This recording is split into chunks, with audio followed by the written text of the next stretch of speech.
Hello and welcome to the Arsenal BiteSize Podcast. I'm FPL Nima, back to my hosting duties for this episode and this episode only. Jokes aside, good to see you, Clayton, who's at Clayton AFC on Twitter. I know he's a bit disappointed with the 2-2 draw with Chelsea. So today we're going to just review the game for everyone. Thanks for those of you who've tuned in live. We will give a few shout outs a bit later in the show and pull up your comments as always on the screen. But yeah, it's good to see you, Clayton, despite the draw. It did feel pretty painful. I think 2-0 down, I was far more concerned. So I kind of take the unbeaten streak surviving and all that good stuff. I don't know if my stomach could have handled Tottenham not only going top last night, but then all the media saying they're the only club who could still go invincible this season. I don't think I would have been able to Yeah, I handle that know. narrative. Even Yeah, though it's if not, we'd lost, I wouldn't have handled that. no, even though we know it's not going to carry on with them, it's like, yeah, you don't want them to be the only one with Yeah, that title sort of thing, right? But yeah, it was Saturday was a weird one, wasn't it? Like we were bad, like it really was bad. honestly I think some people told me it's the worst they've seen us play in like 1 year. But we've Yeah, said that it's the worst we've seen ourselves play in a lot of games this season, but this one was definitely the worst. but I think that's the bit like so fundamentally, like I'm obviously happy we came back from 2-0 down and showed that kind of all the cliches, all the fight, the determination, the mentality, all of those cliches. Like, I'm happy we obviously didn't lose, and it's still, yeah, it's 9 games, we're unbeaten, but I'm worried that this may become a result that papers over cracks because just without beating around the bush, we have been offensively fucking garbage this season. Like, I'm not going to beat around the bush.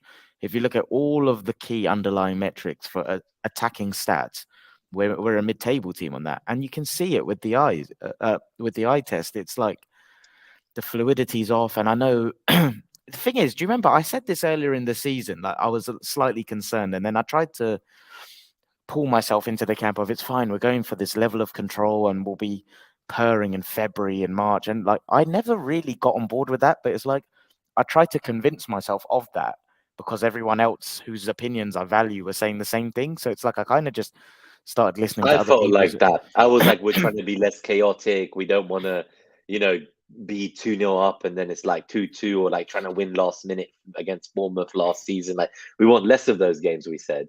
But then Yeah. Saturday was the opposite, right? Because there was no control and we were the one having to do a heroic comeback. So Yeah, that's not the it's definition of control, is it? Having to come back from 2-0 down.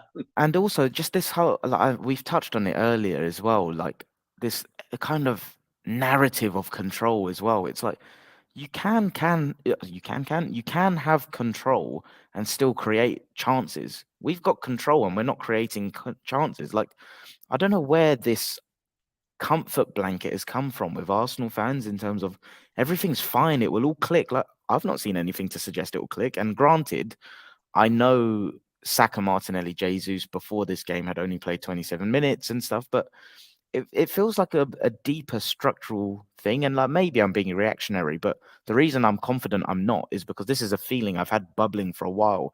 And it's just kind of, it feels like a kettle with me where like the kettle's been boiling and it feels like it's overflown and I'm pissed off. Like I I think I've don't, seen people react worse than you, though. Like, obviously, yeah. I think we're all frustrated, but there's some people out there who are using this as an opportunity to beat the captain and say, like, don't ever play him on an away game again. Like, it's just Yeah, and some like wild stuff is coming that's out. so Yeah. reactionary. Like you literally, he had an off game. Like that's okay. I think this is the thing with me. It's like I'd like to think I'm not the most like reactionary. I genuinely say it as I feel it, but it's all in the Mm. context of like Odegaard. I thought was pretty poor on Saturday.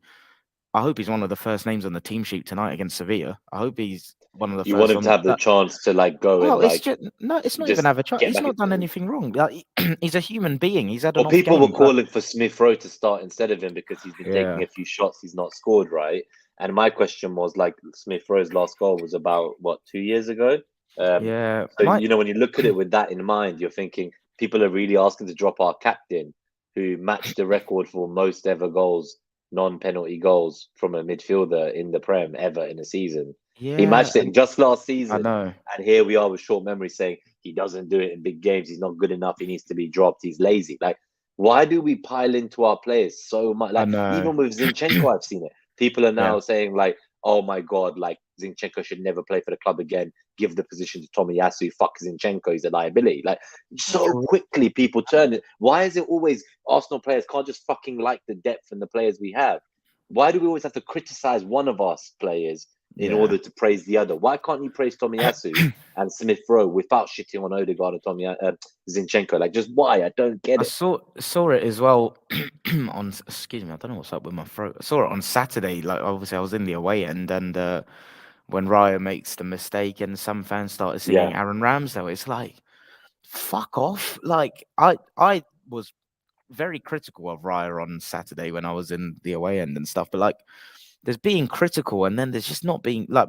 I then clapped him when he would like I would support him. He's an Arsenal player. It's what we were saying, right? A supporter is someone who, it doesn't matter what they're doing, no matter how bad it is or what you feel about it, you support them through the thick and thin. Like, you don't just support them when they do well. Like, the whole point is we're there to support them and raise them from the ground when they're not doing well, right? I liked us as a fan base when Saliba scored the own goal or whatever last season. And then everyone was singing his name. And everyone was singing his name and clapping, right? So that's what a supporter is for me, not someone who's waiting for something to go wrong to say, I told you so, I told you so. There's a certain contingent online just waiting to be able to say, oh, I told you Arteta overtinkered this. I told you he overthought. I told you he's making it more complex than it needs to be. Like, they're just waiting to say that I told you so.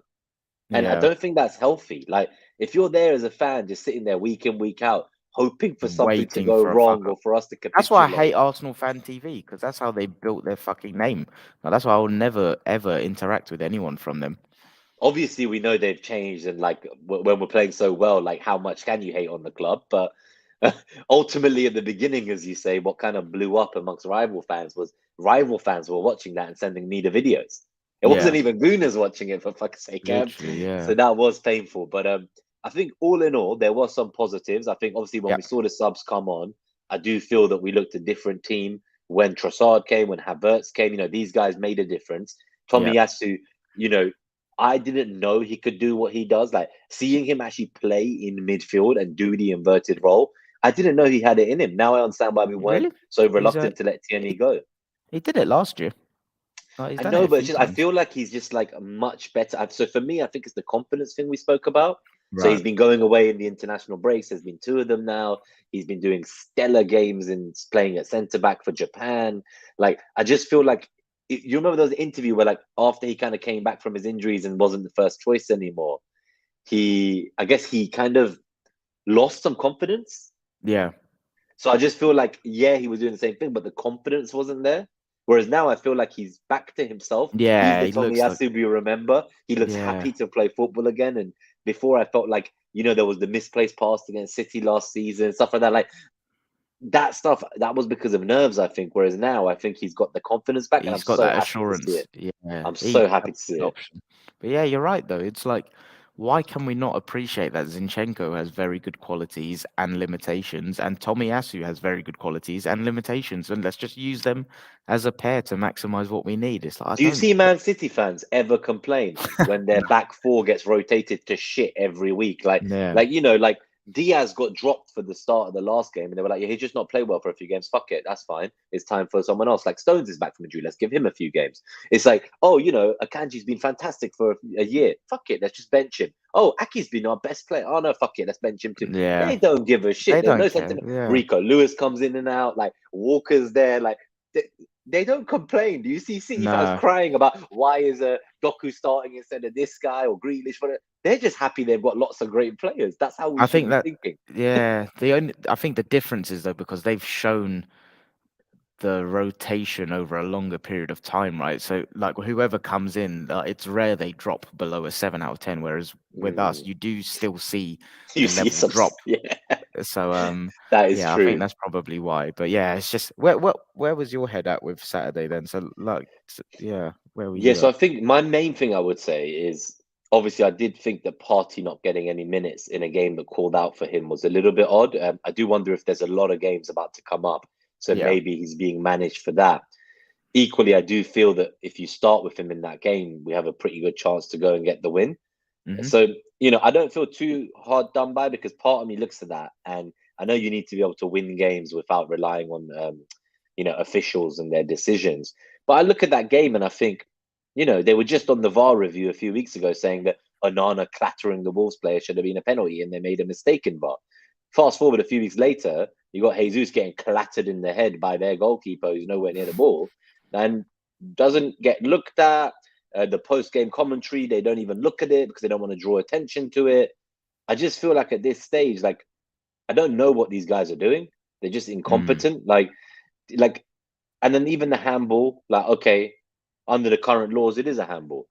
And I heard them talking about why it's a handball under the current laws, but then they were basically saying, but we don't agree it should be. The law is stupid. If you play football, how do you fucking jump? What, with your arms like this when you jump? Like, is that how you fucking jump? No, sorry to the podcast listeners, you can't see me doing a retarded jump. But ultimately, if someone from half a yard out fucking hits the ball onto your arm, which is in a natural position while jumping, it's not an unnatural position just because you had it out, like you're jumping. Yeah. So I think it goes back to like these guys, like a minute and a half had gone by. What happens if someone had got a season-ending injury in that time? Yeah, I know. What happens if we'd scored a goal? Would they have removed the goal we scored to go back and give the penalty? You tell me, at some point something like that is going to happen because these guys are just terrible. They are just terrible. So yeah, I don't think we deserve to win, but the fact that we played one of the worst we've seen, as you said, and they still couldn't beat us, that gives me a little bit of heart because they're doing great stuff, but we managed to show that really, like, they didn't really create anything beyond our own faults. Like, we caused our own losses there.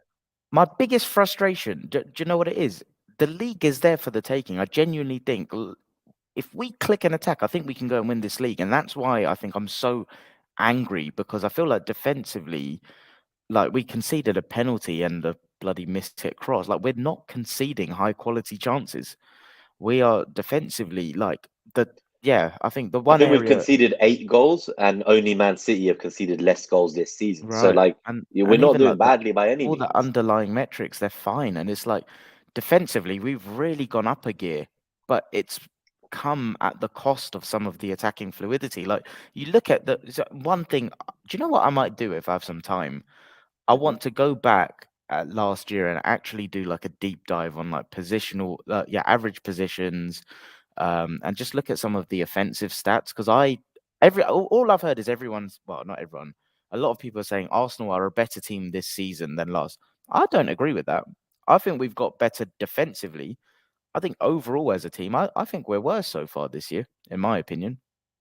Yeah, we don't seem to have the same kind of ability to create many chances. I think what we've been good at is that the chances we've created were generally finishing off chances that are quite hard to finish. So although we're not creating many, we're still quite clinical, I think. So we're relying on like the individual brilliance of our players to do things that like are wonderful, but like you can't like, we would rather have high volume. Yeah. We want high volume. Like, what was it? Death by 1,000 crosses. Like, we don't want to do one cross a game. Like, we want to create opportunities. Last year, we were putting up over 2xG in almost every game in that first half of the season. And like now, it's quite often in and around 1.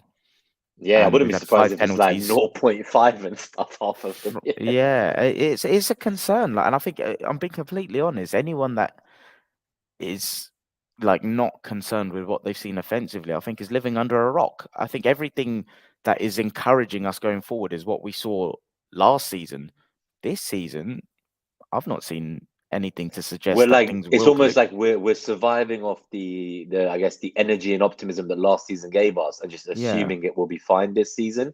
And maybe we do need to take a step back, because this is the first time I'm acknowledging that, you know what, there is a league open for the taking, as you say, but we've not done enough yet to show that like we're the one who's going to be able to do that.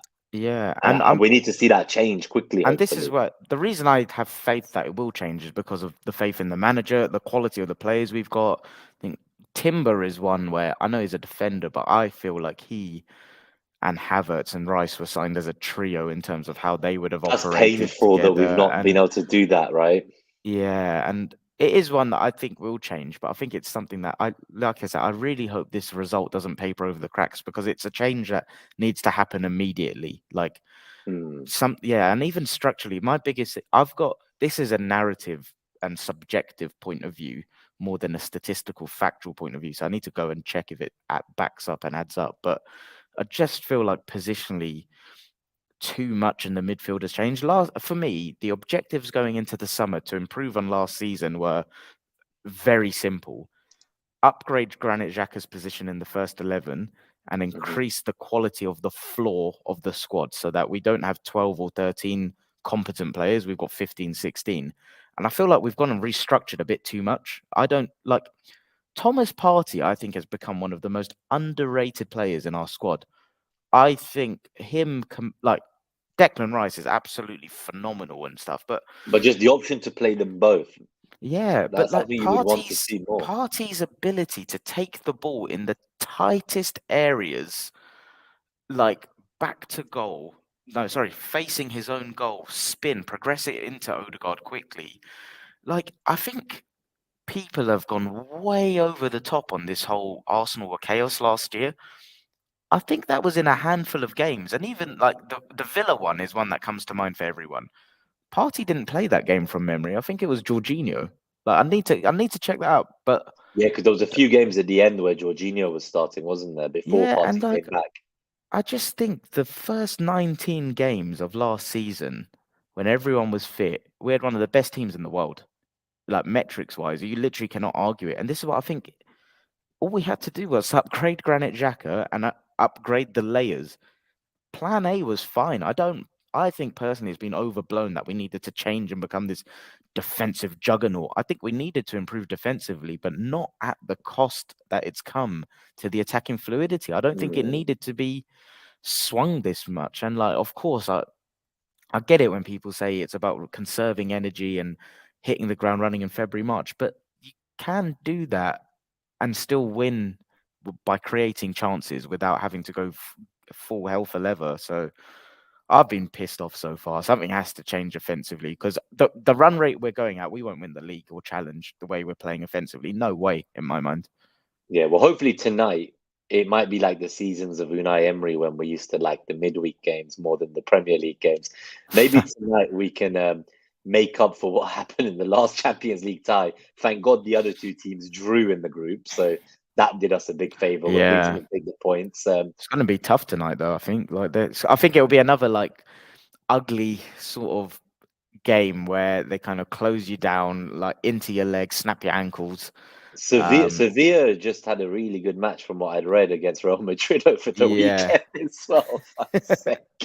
Oh man, actually, this is one thing I do want to add just about how you said it'll be a tough game. So something we've not really discussed this season so far, and I just really want to bring light to it and see if the guys watching keep an eye on the opponents we face going forwards, and just tell me, do you feel that what I'm about to say resonates or it feels true? But I feel that every team who plays us this season is different to last season. I do feel that they all treat it like the biggest game of their season. Like they feel like in their mind, they're thinking we are about to play the best team and we're going to give everything. And then they'll like do a half-hearted, half-assed performance against some other fucking team.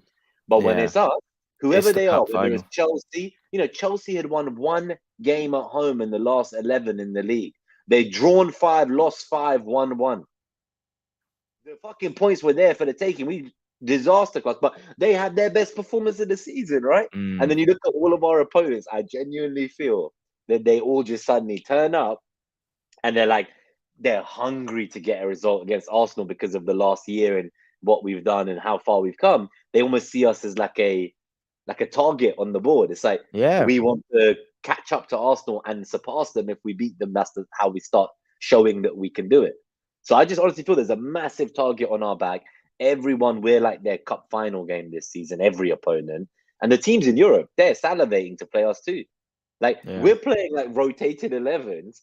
They're playing like their best team ever every midweek against us in the UCL. So I do think that's something we've not accounted for. Maybe that has disrupted some of the attack too. So not just the new system, but we are getting clattered. Like everyone we play is coming in big, physical, strong.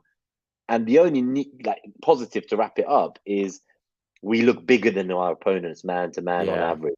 And when I saw the boys on the pitch, the Arsenal guys and the Chelsea guys, I was just looking at the ball passing around. And apart from Raya and goal, Every single It's a Arsenal player felt physically bigger and imposing team. stronger than Yeah, the rest of the opponents. So I do think that that's kind of like also drawing in a lot of challenges on us. Like people are yeah, just coming in to crunch us. Like we see Saka get crunched every week, right? But now everyone's getting crunched in our team. yeah. That's kind of my worry that we've become like a physical battle. It's like we're a boxing match. We're like the headline fight for every fucking opponent. So I do think Yeah. that we need to keep an eye on that and see like, do you feel the teams we play are they literally pulling out their best game of the season every time they face us? Because I think they I, are, but we need to come past that and still be able to beat that, right? If yeah, we I want to think win a it's a title, we have to. yeah, I think it's a combination of that. I think like yeah, the Chelseas and stuff, yeah, sure, but like Nottingham Forest, Fulham's, like it wasn't like they're doing their best ever sort of thing. I think that was just the kind of I think it's a combination of that, what you've just said, and the kind of way teams are defensively setting up against us. It's like we're not able to progress the ball So centrally. they're We're having paying to go respect, I guess, is what I mean as well. So, like, let's say you yeah, are Nottingham Forest, where you might normally at home play more attacking football, you might see us as your opponents. We can be like, you know what? For this weekend only, we're just gonna be pragmatic and try to counter Arsenal's strengths. yeah, Whereas normally you might not do that. You might stick to your like Burnley. That will be the telltale sign, right? Burnley have been playing free flowing. When they face us, it's like, are they gonna just park the bus? Let's see. Because if they yeah. do, then you're like, shit. Everyone's just trying to defend for their lives against us.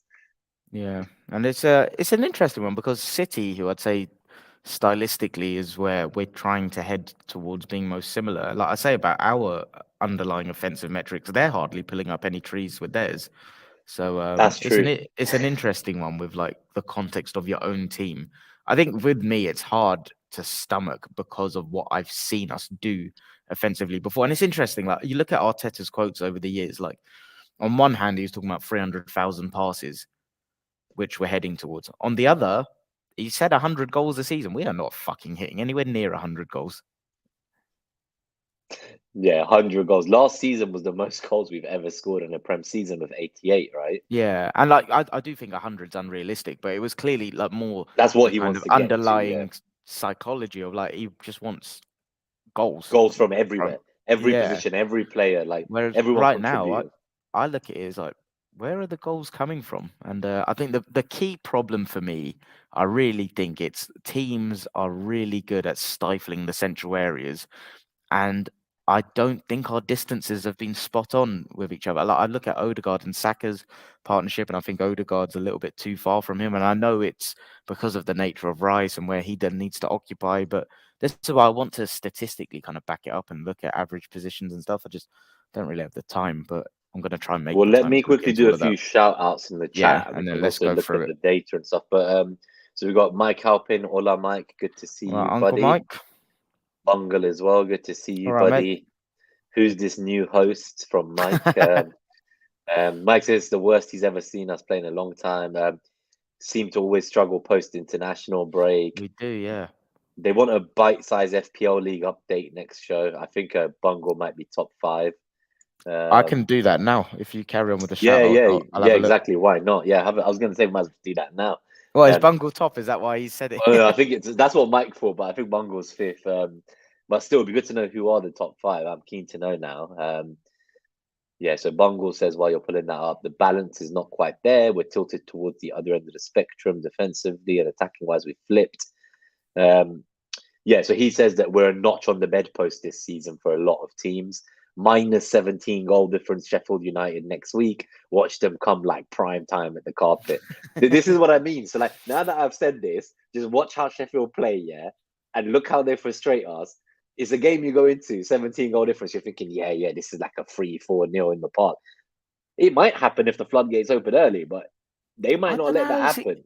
I think that's on us. Like Man United only beat them 2-1. I think that's an us problem. I don't give a fuck if they bring their best game. We're better than them. It should be Yeah, on but us Man to break United it got down. outplayed. I Yeah, literally looked at the stats and I was like, but how the fuck we're is not Sheffield saying outplayed them? but we're not saying Sheffield United brought their best selves for Man United, are we? We're just We're like just saying Man United is shit. yeah, but that's why I'm not on board with that. I think every professional footballer tries to bring their best selves for They everyone. bring Like the I think 100%, in yeah. in the big game, sure, I think it goes up a notch. Like I don't know, I can't put my finger on what it is, but you can feel it. Like that level of focus is higher. But if Sheffield United bring their best selves to the Emirates, it's not because, oh, we're going to the Emirates. It's like you have to give the best account of ourselves. I think it's then on us to fucking find our way around it.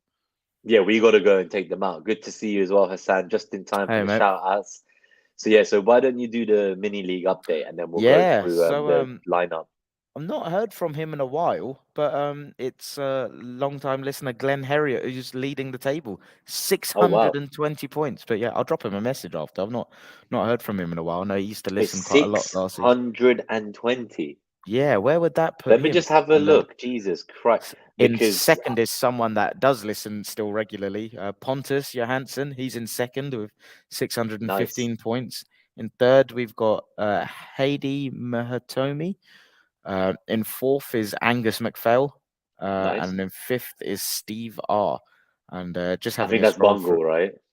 Oh, is that Yeah, yeah, that is is that Bungle. Bungle? Yeah, yeah, that is Bungle. I think. Come on, mate. Glenn is smashing. Bro, I'm on 529 points. Oh, you're Listeners, slacking. what the hell is this? How is there I'm people on 100 points ahead of me 9 weeks in? I I'm am on shit. 563, so I'm knocking okay. We've got Scott Harris in seventh, Dream Team Professor, and Josh Lane. He's another listener, mate of mine. He's in ninth. So yeah, Nice. All right. So I think we've obviously given like our overview and high level thoughts about the game. I don't know if you want to talk specifically about anything else in the match. Like obviously we talked about their goals.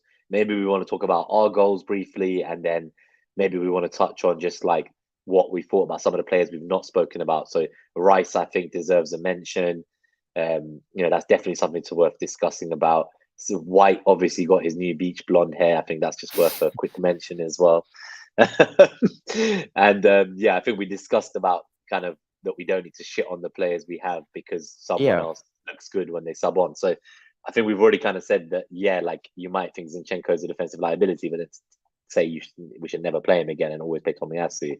I don't understand why we need to think like that. Similarly with the no, Odegaard and Smith Rowe stuff, just people doesn't have need been to be saying. extremes the whole time. It's same with the Raya Ramsdale stuff. It does not need to be an extreme.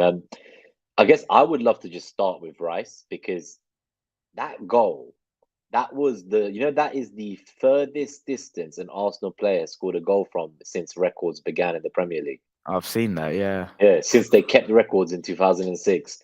I think it was like, and the bend on it, right? It was just, and then did you see him talking about how he'd been watching the first episode of the Beckham documentary no, is it? the night before this match, and he saw Beckham bag the goal from the other side of the halfway line, and he was just like, it made him think like, oh yeah, like you can shoot from further out. He was like, and he's talking about how like you got this split second to decide, like, am I going to shoot or am I going to pass? And obviously, he'd watched his Beckham documentary, and I think it inspired him a bit. Yeah, it's just his anticipation, isn't it? Like his defensive awareness is just absolutely ridiculous, and I think it was something when he obviously anticipated where the ball was going to go, got there, and then his composure to actually, well, and even like you say, in that First split time as second, well, right?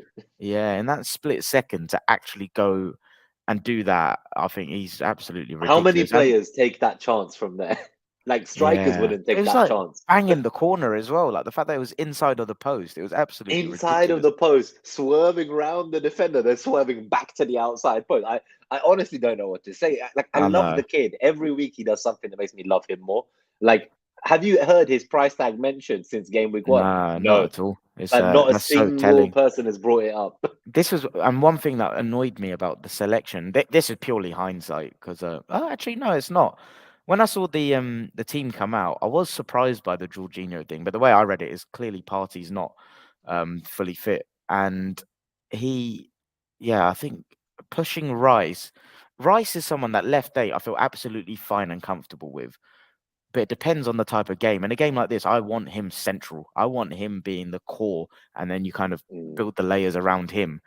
And I just felt like we couldn't get him in the. He was on the periphery, it felt, of midfield in the first half, and then you kind of shift him into the six, and then it's like okay, things just start to click a bit Suddenly it better. changed, right? So as And soon like as like he moved back to the six later in the game, it just felt more comfortable, I think. Like we yeah, just switched it on.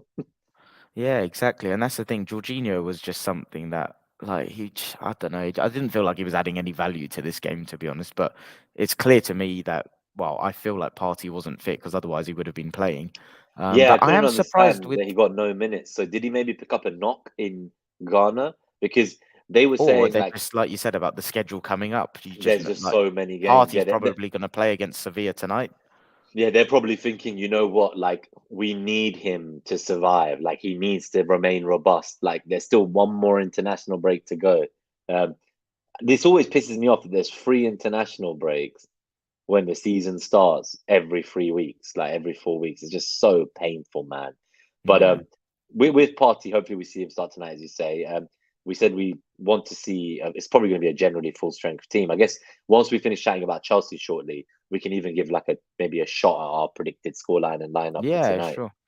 But yeah, Just so the Rice, I other think players. just is there anyone Yeah, go else? on. Yeah, let's go to someone else. Yeah, Who else do you want so to talk about? it was kind of individual players and then how it affected the game. I thought Zinchenko, Rice, and Jorginho, they all made a few sloppy passes in the first, and I feel like that really set the tone. Like I feel like the one thing you consistently know what you're going to get with this Arsenal team is the kind of technical security all over the pitch, tight spaces. We're absolutely brilliant, and this was a game where our top technicians set the tone really poorly, and I think we just struggled to recover from that. Even Odegaard, I thought he was poor, but I'm not one of these that's like drop him and this and that.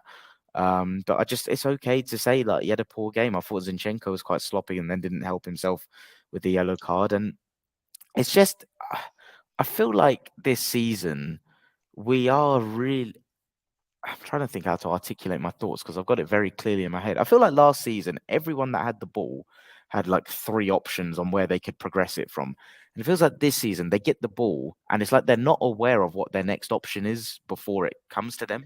Yeah, I It see them just, like dawdling on the ball and then like they go backwards because they don't know what to do. I see a lot of times we start to go forward and then it's like we're like, okay, like this isn't quite like what do I do? Okay, let me go back. yeah. And this is where like, I've said this a few times today. I really don't think structurally, offensively, we've been good this season, but I want to see it on like these consistent kind of pass maps and stuff like that. Because last year, I feel like you'd look at every pass map and it would be identical for Arsenal. And you'd look at the spacing and the positional play. This year, it just feels like it's always a little bit off. And I don't know, the distances are too far and people aren't finding each other. And the biggest thing that I see is, like I just said, the ball will come into players. And I feel like last season it will go straight into someone else. They know where the 2, 3 options are. Whereas this year it's like they'll Mm. get the ball, then they'll look up and they're trying to and they're waiting, then they're waiting. And it's don't know, I can't put my finger on what it is, but I've seen Hassan said something in the chat, which okay, so I've got a big question I want to ask, right? And I know that wasn't the comment, but No, but as in yeah. like All now right. I realize. So he's commenting on things we've said earlier. I was Oh, wondering okay. what he was saying about certain things like the defensive metric. I was like, I was thinking like, where's this come from? But Oh, he right. must be Okay. he must be at the part where we were talking about our defense. Yeah, but so if you could bring up the comment, he said, I think the problem is that our Yeah. midfield balance is all wrong for nearly every game this season. And then he goes on to say it's mainly due to injuries and Odegaard out of form for the majority of the season. So one big question I want to ask, linked to last year, the objective was going into the summer to upgrade Granit Xhaka in that left eight, right? Is the net positive on the ball of what Declan Rice gives us and the uh relationships he has around people, is it working in terms of the fluidity going forward? Because I think he's been the best player in the league so far this season. Defensively, he's a freak, and I don't see anyone do anything close to what he does. On the ball, he's perfect. Well, he's not perfect, but he's good. But does he? I don't know. Like, are the relationships there in terms of how we punch the ball into the Odegaards? Yeah, And like that's a we've good obviously got the question. left Yeah. eight recruitment, right? And I'm trying to think what is the actual question because it's stupid to say, is it because of Declan Rice? Because without him, I dread to think about it. I think for me, it's more about like the way we got to look at it is that we wanted Xhaka to stay. Arteta wanted him to stay, but out of respect for him, they let him go and get a long contract to see out his career, I suppose. And actually, now watching him play out there, I don't even think it's a seeing out his career type of move. The guy looks like he's just aging like fine wine. It's like he's almost Yeah. hit his prime post 30. Like he's living his best life, playing his best football now on the other side of 30. Like it's not typical that this would be how it goes. So I do think in an ideal world we would have loved to keep him, I but think it's more we had like to make that decision. the I the thing I can't get my head around, and I know like Hassan's got strong opinions about Partey and kind of treating the ball like a hot potato and stuff, but I rate Partey's ability to progress the ball. The two areas of concern with me with Partey were he needed that kind of added layer of control to his game, which I agree. Like he was very aggressive and stuff, but I think there's elements of that we're really fucking missing in his aggressive vertical punching of the ball forward. And the other was, yeah, sure, in transitions, he could get caught out quite a lot. But that's why I never look at individuals for defensive thing. I look at structure as a team.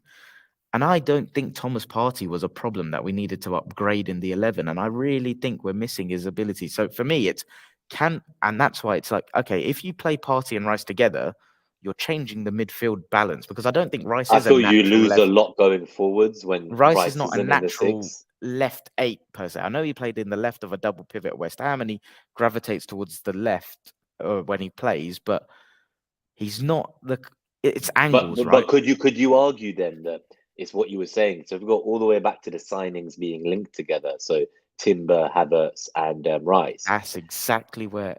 Yeah, and if you look at the But Community Shield before Jesus' injury, is it that lineup and that system and that formation with Partey in the inverted right back and Timber as the left of the back three and Gabriel drop?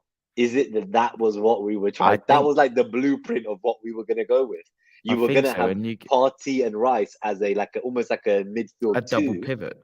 Yeah, and then ahead of them you have Havertz as like a second striker behind Jesus, Martinelli, Saka, Odegaard's up there too. Like we were just piling players in the front line. And that's exactly where my head has landed But with we were him. Like defensively sound too, right? Because you had Timber being able to do his role there, and then you you had had Rice and Havertz Partey together. closer to goal, like more of like an act. Well, he Yeah, was literally up front in that game, but I think it's like okay, that was all the plan A. We don't have that now. What's the alternative? And that's where I'm like, it just feels like square pegs, round holes a little bit in our midfield. Is how I feel. Like Declan Rice as the six, absolutely phenomenal, but I think we miss Partey's vertical progression, and I'm not sure what the solution is in terms of how you get that balance. Because what I'm yeah. saying Because with the like question Rice is, can do you absolutely put him play. back in? And yeah, because do you then move White to centre back as a back three, and do you go to that old system again where Partey plays the right back inverted, Oh, Zinchenko drops to the bench? What's like that yeah, is I'm an not sure. option, right? It is. I'm not there yet, but it's more like Rice can absolutely play the left eight because he can do. Yeah, he can win the duels. He can make the offense. Like his off the ball movement is so intelligent, and he runs outside and in, which like, I think he's I've so seen him coachable make and some everything. really But nice runs where someone like lays yeah, it off to him and he's suddenly in the box to do a yeah, cutback for someone else. Like he's he does brilliant. But arrive in the thing positions. that is lacking though is because he's right-footed, it's the angles. Like Xhaka would open out that area of the pitch, and that's Mm. not a criticism of Rice. It's just something that he doesn't have that angle in him, and that's what I think that left eight primarily suits having a left-footed person that can do the off-the-ball stuff that Rice does, win the duels. But it's hard to find that profile, and I think in the big games, it's absolutely fine.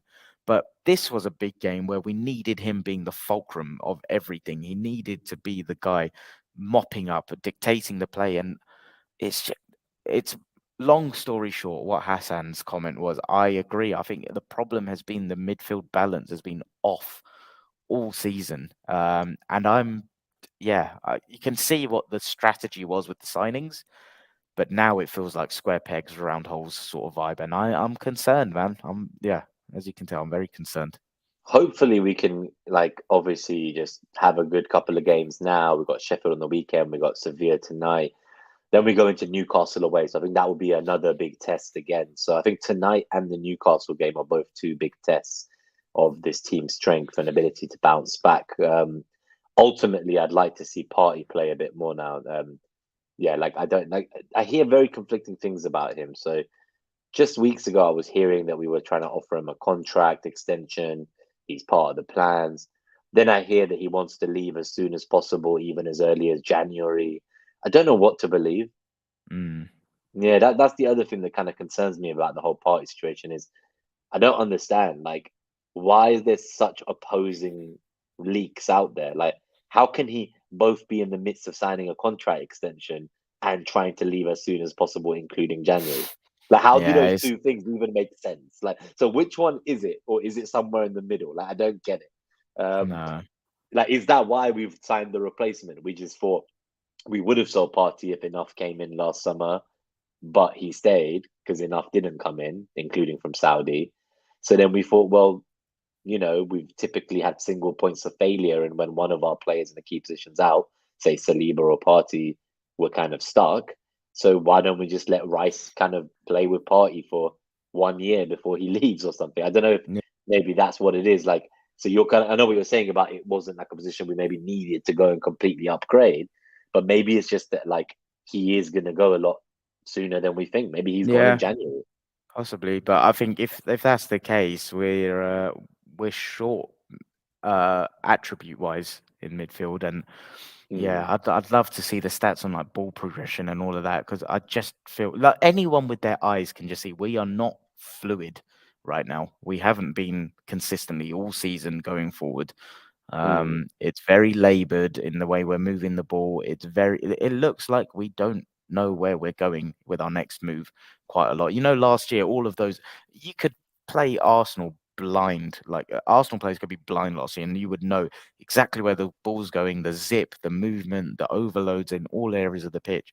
The way we would attack with five, I feel like we're not really doing that. It feels off. That's it. Like you can analyze it every way you want, but it just feels off. And I really hope Arteta's got a solution to this, because even okay, we get what the plan was with the signings, but even that, did we need to pivot so much from what Something that was worked? working. Yeah. Like I keep coming back to, in day-to-day life, it's all, you go about things to objectives. What were the objectives in the summer? Upgrade the left eight area and add layers of depth, quality depth to the team, so we have a plan B and C, and nullify the single points of failure. We added depth, sure. I don't think we've upgraded Granit Xhaka per se, because I still don't think any of us know who is the left eight. Because it can be anyone, I right? don't, It can be Vieira, it can be Rice, it can be Havertz, it could and I be don't, Smith Rowe. Like, that's like yeah, the fact that there isn't actually someone, we're in November nearly. The season and no began one, beginning of August, and no one has managed to stake a claim as like, I am the one who is number one choice in this yeah, position.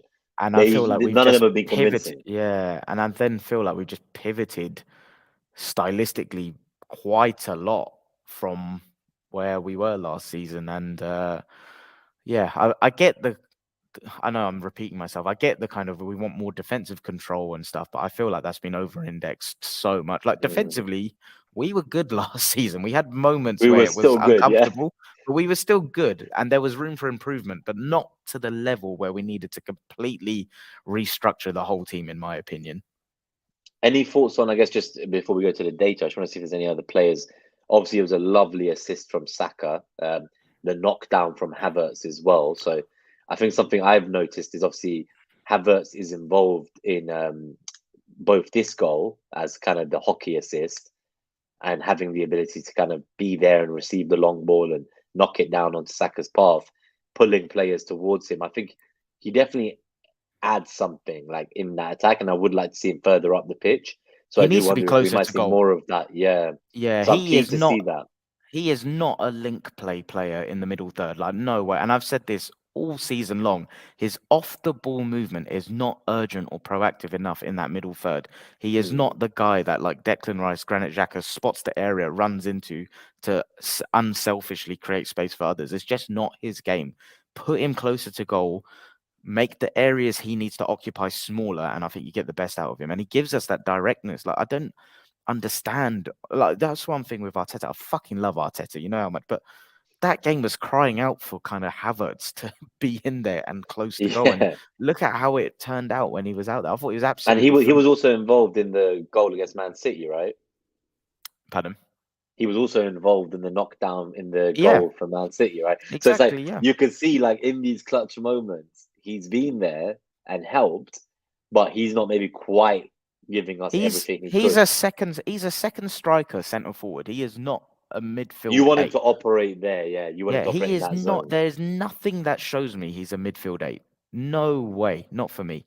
He is get him closer to goal. And sure, like as a midfield eight, he can be one that operates close to goal and stuff. But I don't. He's very good defensively in duels and stuff. But okay, he's not a midfield eight in our last year's system. How he works in this one, I'm not sure. But he does not have the proactive urgency in his movement to make that left eight role a success for me. He has to be redefine the left eight role, move it one that is closer to goal, and you kind of you reduce the amount of space he needs to proactively cover, and I think you get the best out of him. What about just Trossard? We could touch on him before the date. So obviously, he's come in clutch quite a few times for us now this season. He seems to be one that we all pushed for him to get a start, but when he did, it didn't look very good. Yeah. Is it that some of our players, they genuinely just offer us more coming in against tired legs?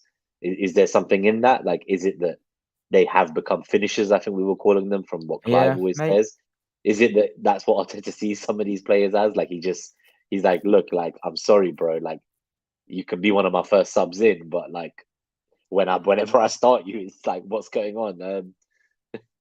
Yeah, and it's a catch-22, right? Because his end product when he comes on is he almost returns in some form, like every game, every other game. But like you say, the games he started, he's hardly pulled up any trees. But I feel like that is indicative of just Arsenal offensively this season. I feel like if you plug him in last year's offensive team, and as a It's a whole starter, different, it's a whole yeah. different. And like there were a couple of games, especially the false nine thing, where I think it was Leicester away. He was phenomenal. There are a couple other games that have escaped me. Started was really impressive. And this year, I think it's unfortunately it's because of the kind of inconsistency in the wider team in an attacking essence. But yeah, Trossard, he's a brilliant finisher to have off the bench. I still think he'll get chances to start and deservedly so. I think it's just Yeah, I think maybe tonight. Do you think he starts ahead of Martinelli in the left wing spot? Like no. I Martinelli's think just come tonight's back a from injury. Martinelli game. You I you think reckon? tonight's. You reckon? I could see Did he Trossard get? against Sheffield United that do probably park That's the bus true. sort of thing, but That's another debate for the end of the that's week for because Friday. there are Yeah, questions of whether like the likes of Saka might get rested against Sheffield with so many different games coming up yeah. as well. But then saying that, it's Wednesday, Thursday, Friday rest, Saturday 3 o'clock, and then we've got West Ham in the cup. So I think it's going to be Sevilla and Sheffield United. I think And West whoever, Ham would be the rest if there is a rest. You reckon? yeah, like The cup, I think yeah, the he's going to cup. go That makes sense to me as well. full strength Sevilla and Sheffield United, and then look to bring in 2 or 3 changes against West Ham potentially. But I Martinelli feel will like, just be. Let's see how he is mm, fitness wise for Saturday. But I think he yeah. starts tonight. Okay, fine. Yeah, let's see tonight. So then, should we quickly look at the data and then we can talk about Yeah, if we have to. what we think about tonight?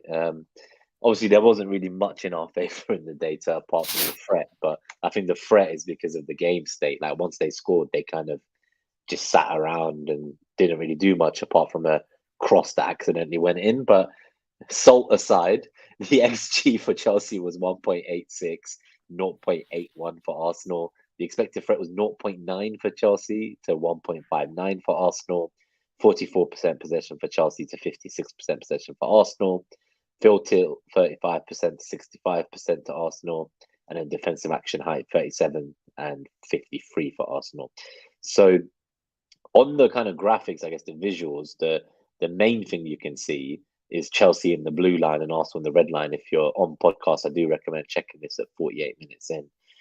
You can kind of just see that we didn't actually have any cumulative XG until about the 25th minute. It's just a flat line, like someone died in a hospital. Honestly, like it's just a flat line for 30 minutes of the game, doing absolutely nothing. You go in at half time, barely done anything even by then still. Yeah. Then their second goal comes as soon as the That second half first starts. half, honestly, like what Mike said earlier, one of the worst since we became in air quotes good under Arteta. This is like top 3 worst first halves I've ever fucking seen. Like it was so bad, and I think the context of given the nature of how good this team can be is like whoa, that was a clanger.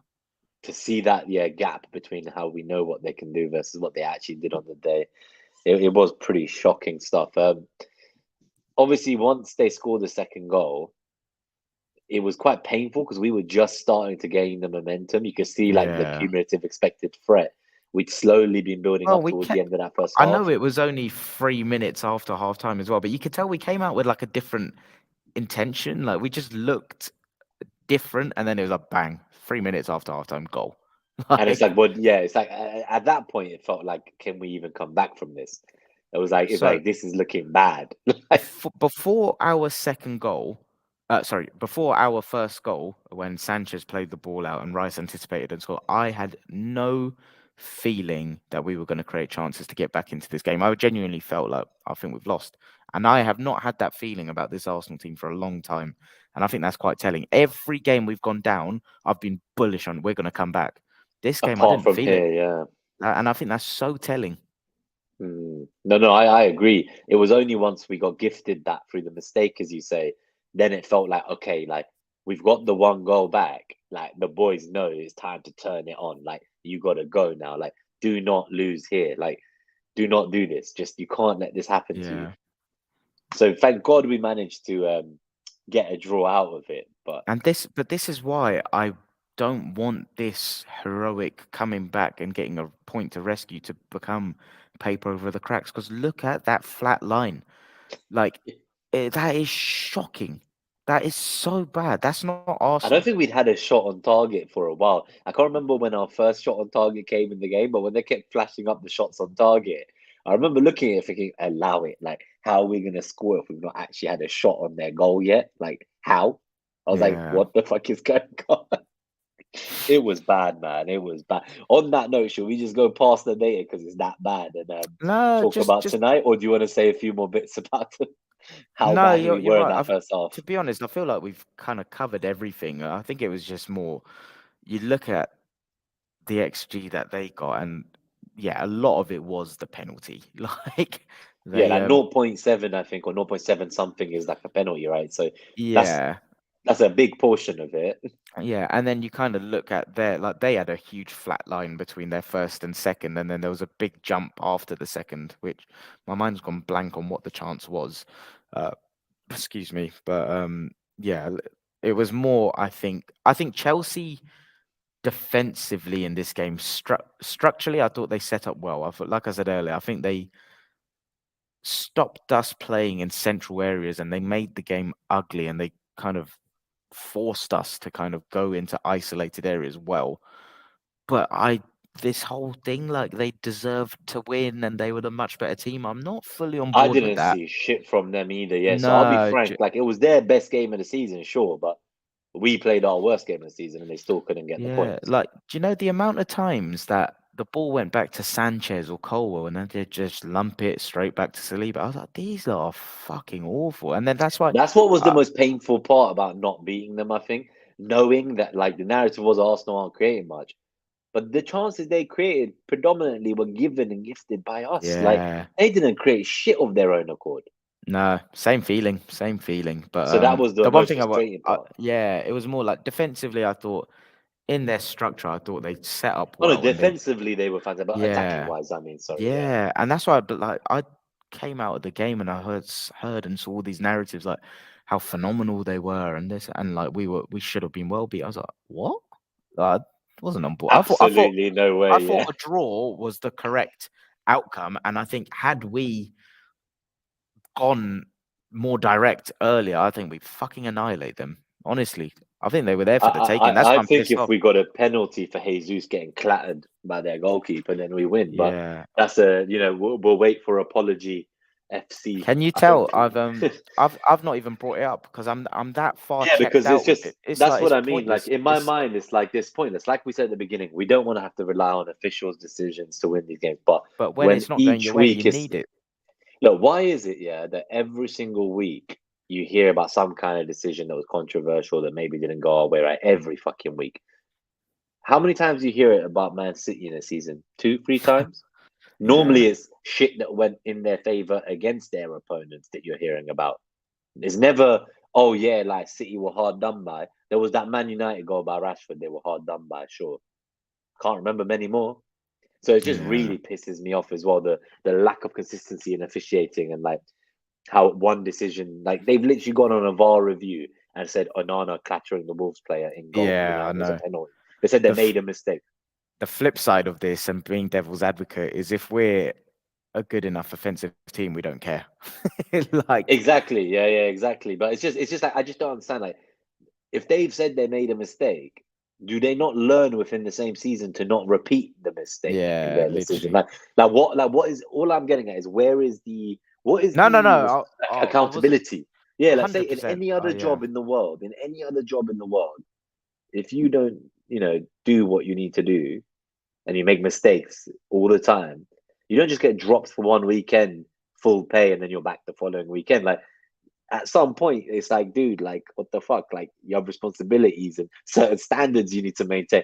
But with these guys, it's just there Yeah, is they get no away with murder. accountability. Yeah. Dude, the guy who got sacked, Lee Mason, for not drawing lines to show Brentford was offside against us last season, he got sacked last season. And this summer, he got brought in to head up the division that trains the VAR referees this year.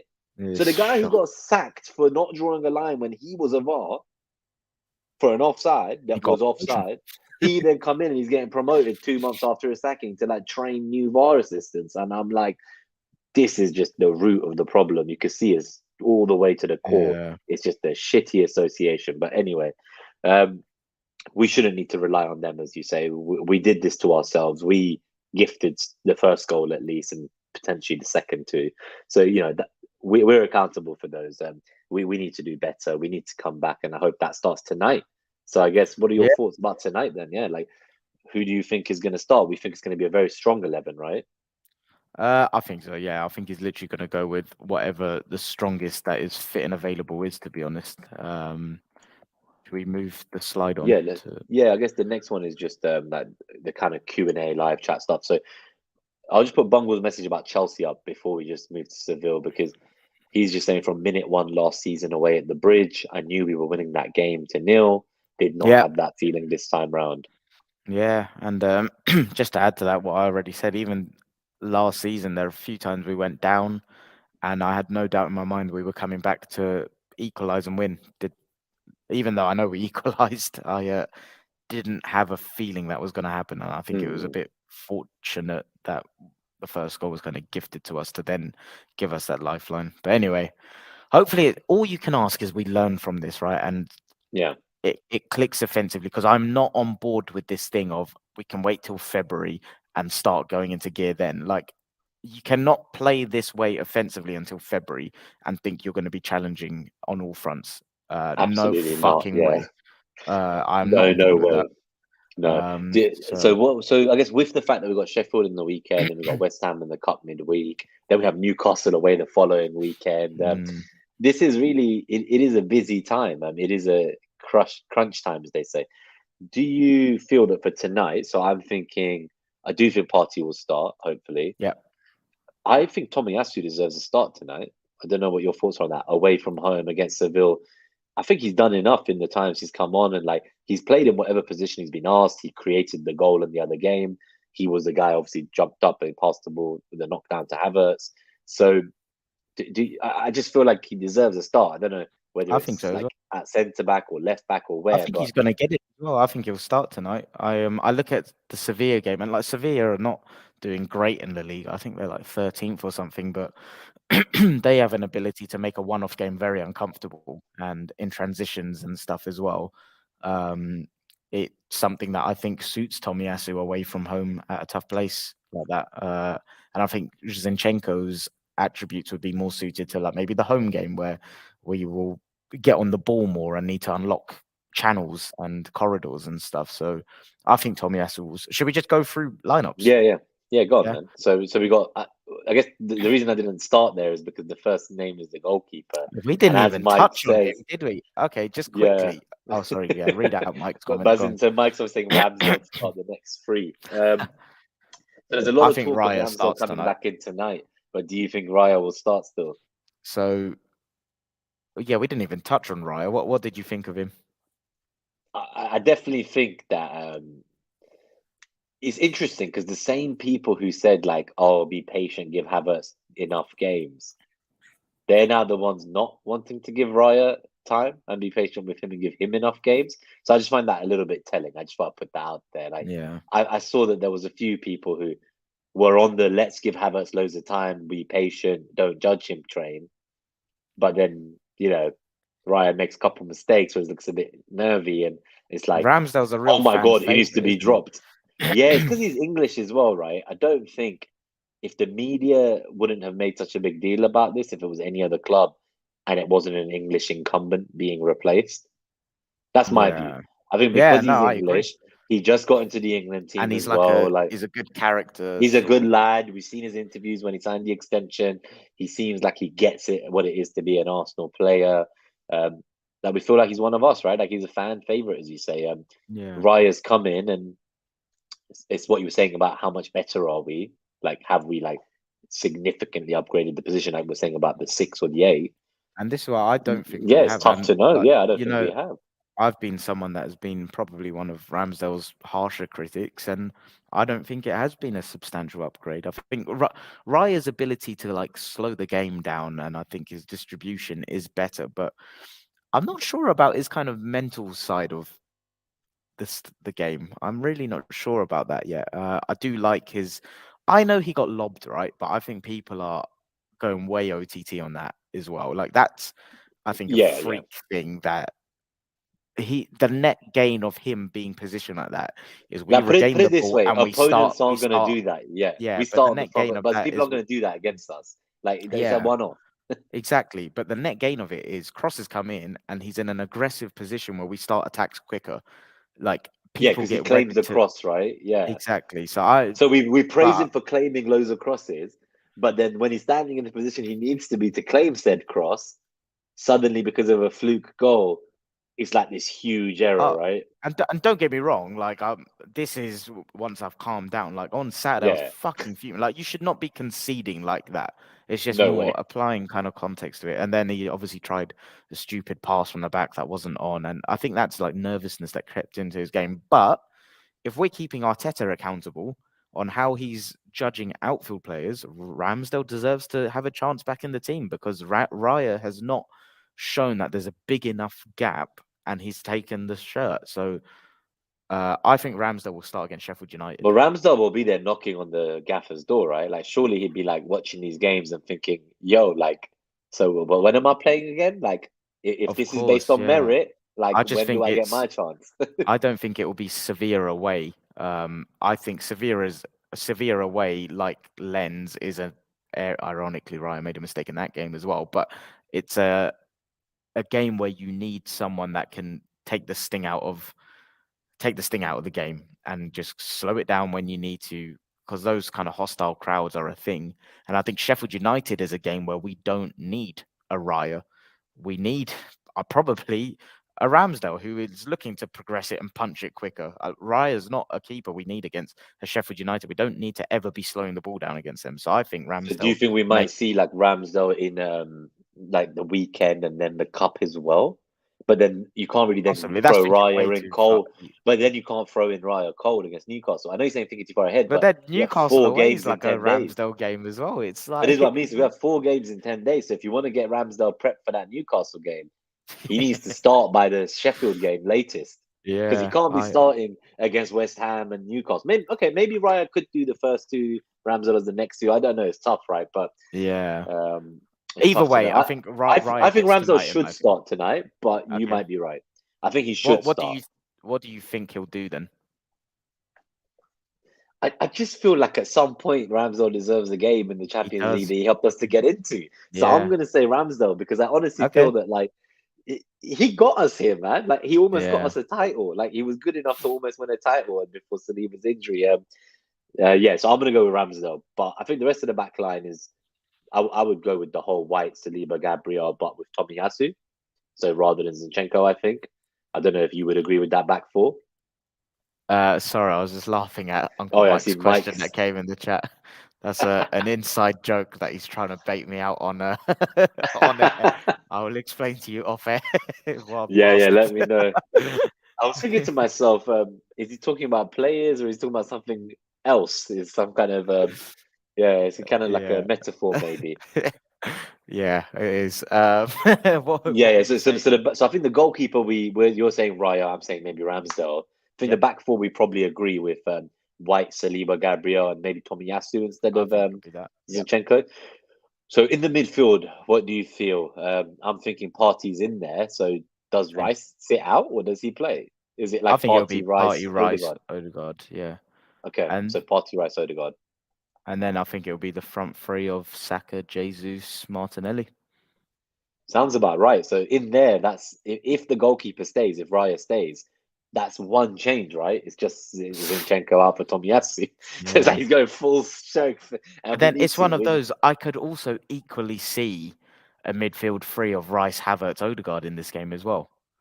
Yeah, It's because Havertz is gonna have to get his start somewhere too, right? yeah, and it's one of those like with how you can see this game. I don't know. I'm struggling with it. What I think he'll do is the midfield three of Party, Rice, Odegaard, but you can see a world where it's Rice, Havertz, Odegaard as well. Yeah, no, I'm just thinking if he could do anything interesting in the front line, but I don't think so. I just don't see why he Trossard? would. Yeah, that's so my thinking was Trossard for Martinelli because I just kind of thought maybe Martinelli might get managed a bit too, having recently come back. But Yeah. I guess we don't know like what state he's in. Like they'll have a better view of that in training. But I think Yeah. if he's fully fit, like there's no question Martinelli should be starting. Yeah. Be interesting to see. And So score what about prediction? score? Yeah, that's the last thing we need to get. So score prediction Yeah, let away us know in from the home. chat what you guys are all feeling. Got a few of the guys in. Got Mike, Bungle, Hassan. Well, Hassan's on delay, so Yeah, he's like watching back like the rest of the episode. yeah. But yeah, guys, let us know what you think for tonight. I think it's going to Oh, be a draw. I don't think we're going to win. it could be. Would I take that away from home? Probably. I would like to think we win though. Mike's gone with a 2-1. I think I'd probably go there Hope with so. him. I'm I not hope sure about so. the clean sheet, but I'd like to think we got just enough to edge over the You just victory. know Sergio Ramos is going to be in fucking shithouse Oh mood, isn't God, he? yeah, he's there. You see the stuff with He Rudiger on the violated weekend. Real Madrid. Yeah, he violated Real Yeah. Madrid fans thought he was their like legend and he loves them. And he just said, He just guys, don't you binned them remember off. what I used to act like? He's Yeah, like, it literally. doesn't matter where I am, I'll still be the same Sergio Ramos. I know. So yeah, I'm a bit worried about injuries and stuff. It's just yeah, unfortunately I'm going 1-1, man. I 1-1. yeah. Hope I'm I wrong. like Mike's prediction. Mongols going to score draw, so yeah, 1-1 as well, I guess, or 2-2. Sure. Score draw seems to be a popular predicted scoreline for this match. But yeah, I'm Yeah. going to stick with 2-1. I really want us to win. I just feel like after the weekend, we want Yeah. to show that we can play better than we did. And that's the thing. A lot of this is do you know what it last season's first half okay. The first half of last season's team, I'd be going into Sevilla away thinking 3-0. But it's like right now I don't feel that confident. So yeah, I'm going It's 1-0 changed quite a unfortunately. bit, yeah. Well, hopefully it's going to be better than that, but let's see. Yeah, Let's see. fingers crossed. Big statement victory for us, hopefully. Yeah, and I'll see if I can do something short because obviously I will be. So Nima's not going to be here for the preview on Friday, so be looking for a guest if anyone fancies it. And give us a shout, and I'll see if I can do something short for after Sevilla as well, depending how that Nice. Okay, goes. One of the solo ones during the week, maybe, but that that could be depends on cool. time. Yeah, yeah. See how you get on. But yeah, it's obviously been nice to be back now. 2 episodes. Yeah, We'll take my little holiday in Yorkshire this weekend, and then I'll be back again for the review of the next game. yeah, So that'll be around Halloween, I guess. So we'll review yeah. the Sheffield game around Halloween time. By the way, you But need to yeah, say Sheffield otherwise, United because people get pissed off if you just say I'll Sheffield. say, oh yeah, Sheffield Because there's United. Sheffield Yeah, Wednesday as well. yeah, that's a good point. Especially when Sheffield United was playing Manchester United, and I could see people talking about United. I'm like, which fucking United, mate? Yeah, I just There's noticed a two of the thing that players. there's two like old school British things that people get pissed off by. It's when people say Sheffield and when people call Man U instead of Man United. Oh man, I you. yeah, it's don't know. It's just a thing like my dad taught me growing up about English football. It's probably good rules to not get beaten up on the road outside a football stadium. That's good rules. So yeah, actually, when I next see you, I'll share my experience going to my first championship game too. So I'll try to take some photos and see what I Yeah, can bring back with me. But yeah, thank you, nice. Mike. Thank you, Bungle. Thank you, Hassan. Thank you, everyone who's listening on demand or in podcast after the live stream. We appreciate all of you. It's great to be here for the second season running now. And we will catch you for the next episode. If you enjoyed it, please do hit that like button. If you're new, subscribe to the channel. Otherwise, we will see you for the review of the next game, or preview, sorry, of the next game. Yeah, nice Take one. care, Thanks, guys. everyone. On to Sevilla. Up the Arsenal. Up the Arsenal. Come on. Come on, you Gunners.